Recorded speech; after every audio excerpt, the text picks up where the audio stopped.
At the moment, as a youth soccer coach, I am starting to not question, but you really have a lot of doubts and questions about if you're on the right track.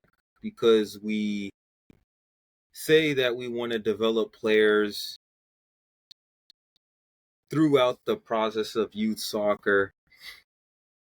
And in my case, but I believe in also many other youth soccer coaches, we expect a certain trajectory in development, and we fail to acknowledge that development is not a straight line, but we wish that it would be a straight line. And even myself, I kind of fall into that. I try to stay away from that, but that's a wish that I have. But I don't believe it best serves players long term.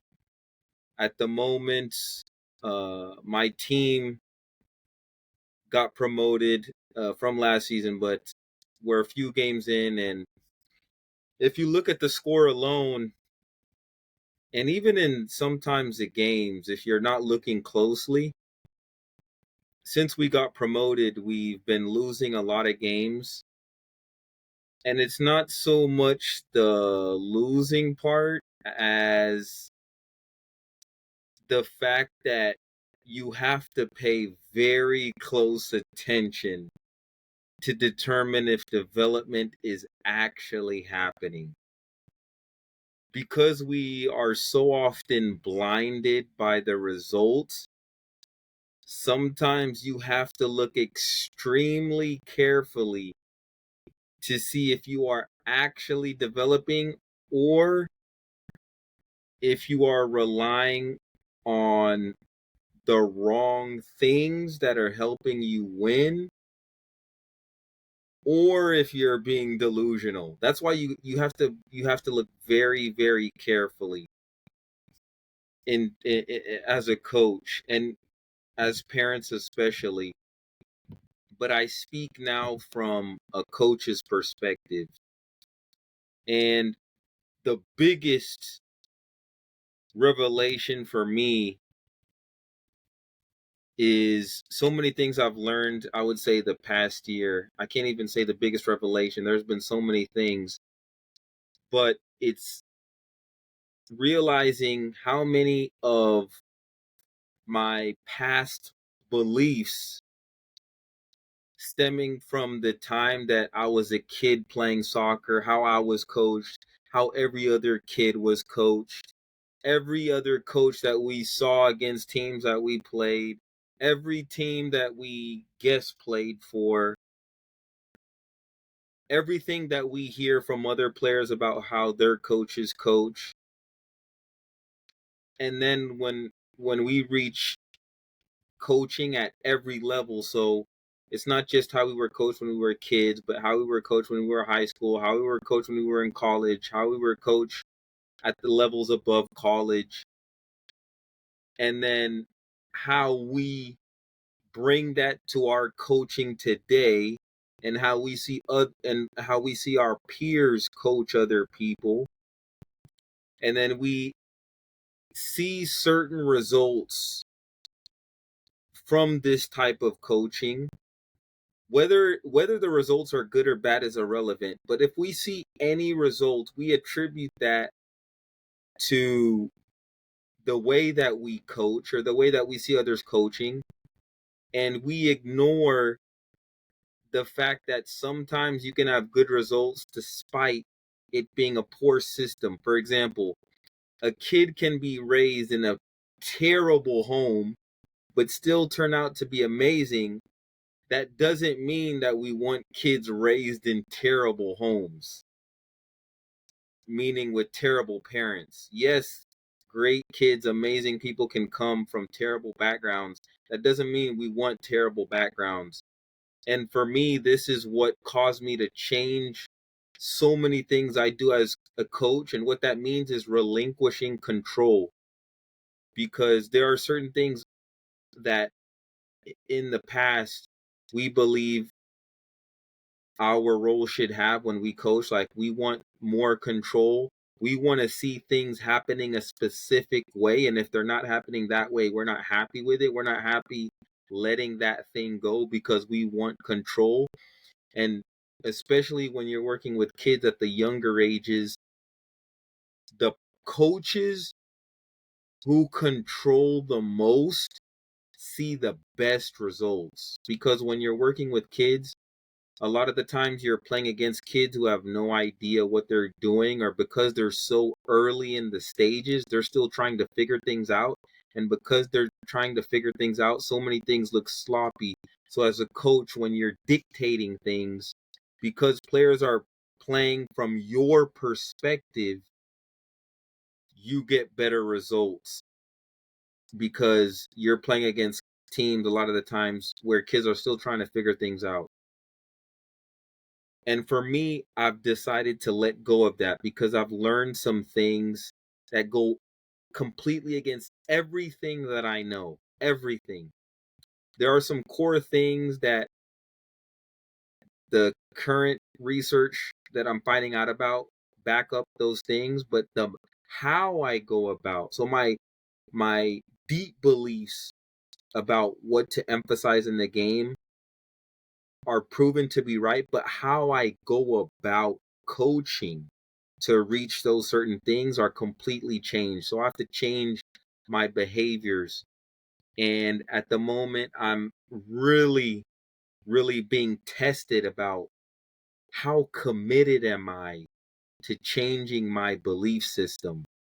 Because many times as coaches, when we hear something good about what the possibilities can be with our coaching, we expect that when we apply these new methods, we'll see results quickly as in a few months. And if we don't see the results, and not only if we don't see the results, if we see things apparently going backwards, then we abandon everything that we've been learning and we go back to our old behaviors. And that is the point that I am at right now. And it is so hard because now I'm beginning to see. I remember I heard this French coach, Michael Bruno, I think is his name. But he coached at a youth academy, players like Pogba and some other players. And I remember he said, it's not that there's one system that works or one method that works or that one method that works better than the others.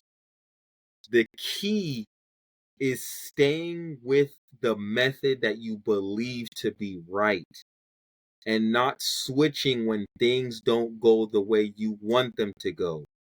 And many times, coaches, every few years, they're getting these new things, so they keep switching up how they do things, and then they never stick with the method long enough to see the ultimate best results that you want for that method.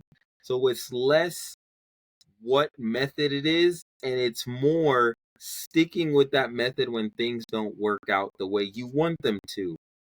Because in the method that I'm trying out, it appears that nothing is happening or things aren't happening as fast as I want. So it's not necessarily that nothing's happening, but it's things aren't happening as fast as I want.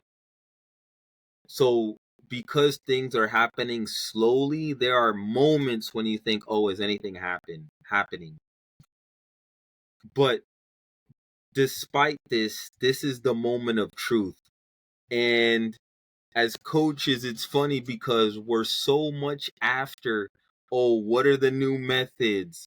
I gotta know more drills. I gotta get more courses. I gotta do all of these things, and we think, oh, the more I know, the better of the coach I'll be.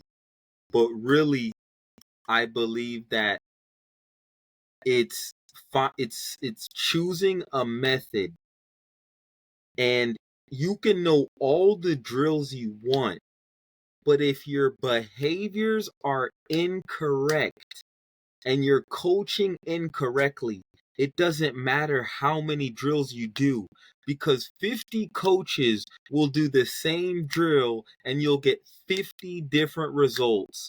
You'll get different results at the 6-month period, different results at the 1-year period, different results at the 5-year period, different results at the 7-year period from each coach.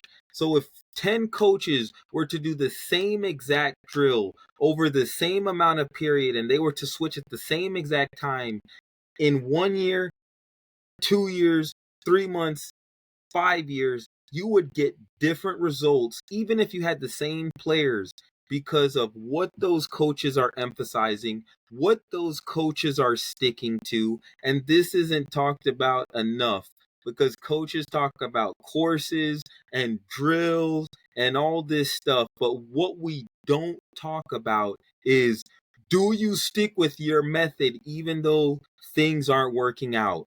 Do you stick with the behaviors that give players freedom even when you're not seeing the results you want because you believe in the long term and not the short term? Are you sticking with the plan even when someone says, "Hey, look at this new plan I have.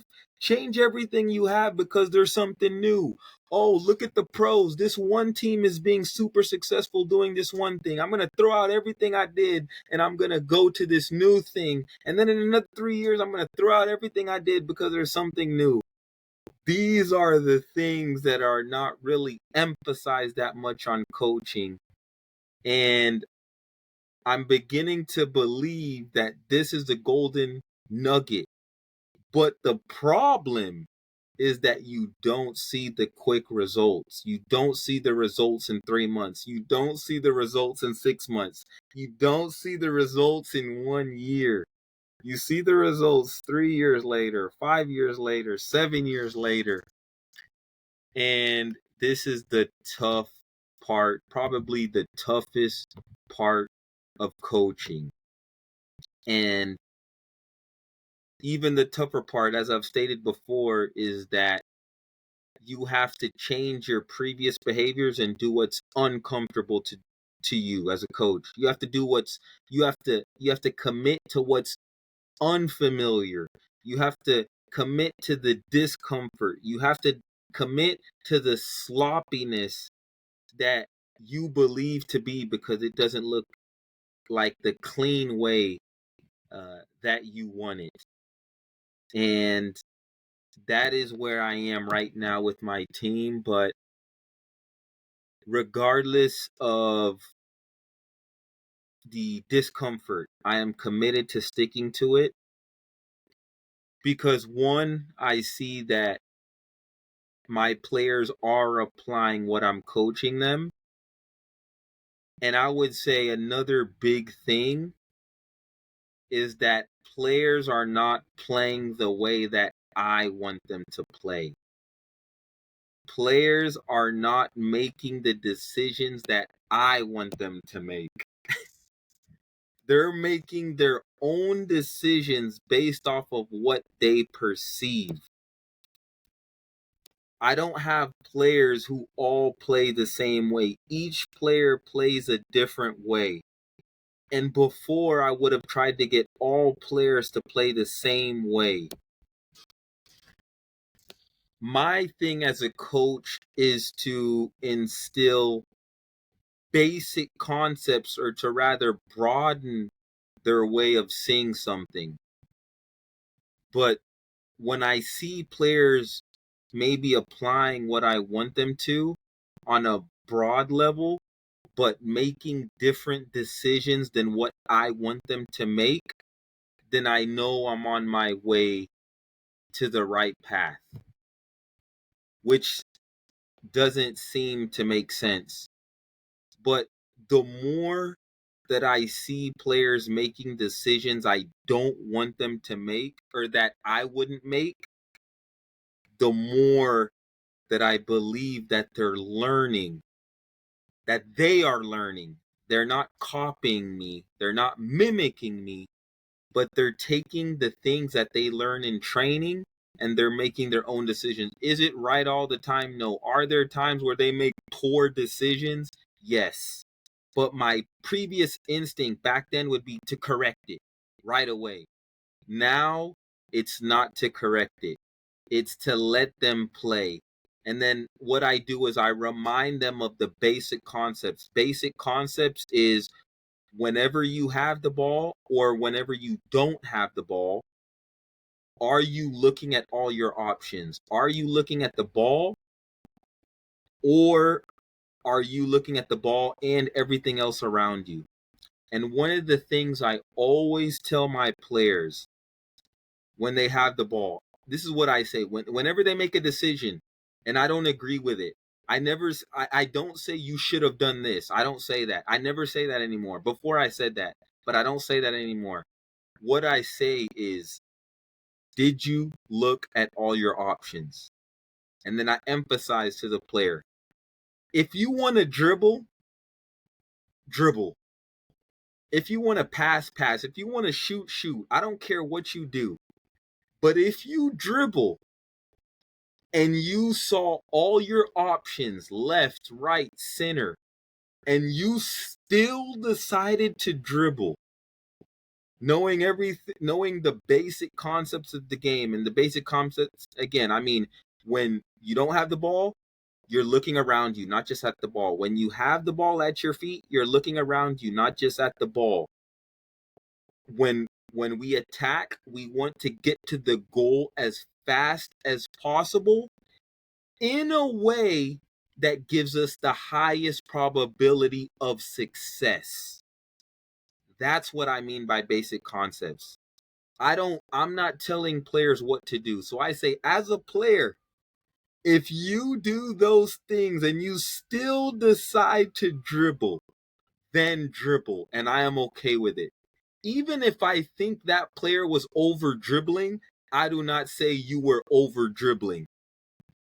So those are some of the things that I'm learning as a coach, and it would be so much, I would get the results I want if I told players how to play, because it would be predictable, it would be from my experience, and then it would be players playing like me against other players who are still trying to figure it out. But what I realize is that as a coach, or not even look at me, every great player that we know plays a different way. No two players play the same way. So if we believe that no two players play the same way and they all have different thought processes in their decision making, then we must also allow our players to think differently from us. And that's the hard part, because it's gonna include a lot of trial and error and a lot of mistakes and things that we don't want to see as a coach. Anyways, I don't want to drag that on any further than that, but this is a reminder to me, something that I can look back on, so that if I am lucky enough to continue to coach, if I do have players that want to, and parents that want to stay on my team, I can look back on this video as a reminder of where I was when I started this process. So this video is really for me. But I love the journey, and I don't want it to be easy. I want challenges. I want it to be a journey where I have to change who I am. I want it to be tough. And that's the exciting part.